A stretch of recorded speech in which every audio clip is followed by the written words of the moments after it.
Billy is a friend of mine. He is an assistant principal at a high school here in the Atlanta area.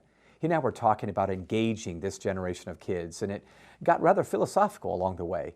But he said something to me that just rung true. He said, we've got to change up our teaching styles because these students today are engaging with content. It's just not always our content in the public school.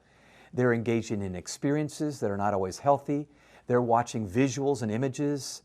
My goodness gracious, the average kid's watched 10,000 murders on TV before they turn 18.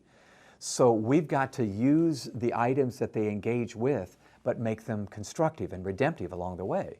Well, it's true, he's right on. What we're saying may not need to change, but how we say it may need to fundamentally change in the classroom. I have another friend named George who teaches in a college in Texas. And I love the fact that every year he is attending our National Leadership Forum in June because he's wanting to tweak his pedagogy, his teaching style in the classroom to be more engaging. Even though he's in his 60s, he's still learning and tweaking and retooling his teaching style. So in this new updated, expanded version of the Generation IY book, I have an entire chapter where we've added anecdotes and data talking about how we need to engage this emerging generation with shorter attention spans, even better than we've done in the past. Years ago, I learned something from Dr. Leonard Sweet. He's a futurist that was the first person I ever heard say that this is an EPIC generation of students. And EPIC was an acronym that reminded us, letter E, that they are experiential in nature. Their whole lives have been experiential. They're not looking for a talking head in front of the class. They want an experience along the way to learn from.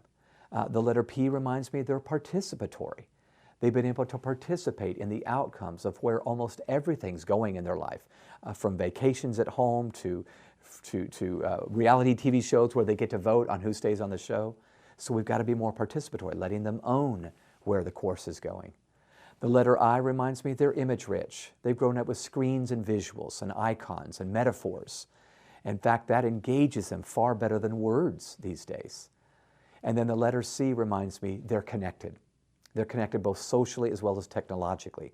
So we've got to allow in the learning process for them to connect with each other, not just listen to us, but to upload their own thoughts along the way. I mean, think about this for just a minute. You and I are epic more than we'd like to admit. We're older, but we like when someone speaks with and creates an experience and lets us participate along the way and uses a metaphor or a visual and then lets us to connect with each other. This is just a timeless principle, but it's especially useful when it comes to engaging these screenagers that we got in front of us. Over the years, I have struggled with this myself.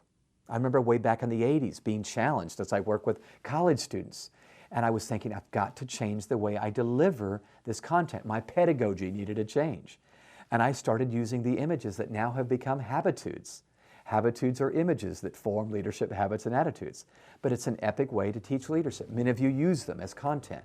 But the point is, every one of us need to learn to rethink, not so much the what that we're sharing, but how we're sharing it. And again, in the book, I'm sharing all kinds of illustrations and examples of how you can be more epic as you communicate. I'm hoping you're going to enjoy it.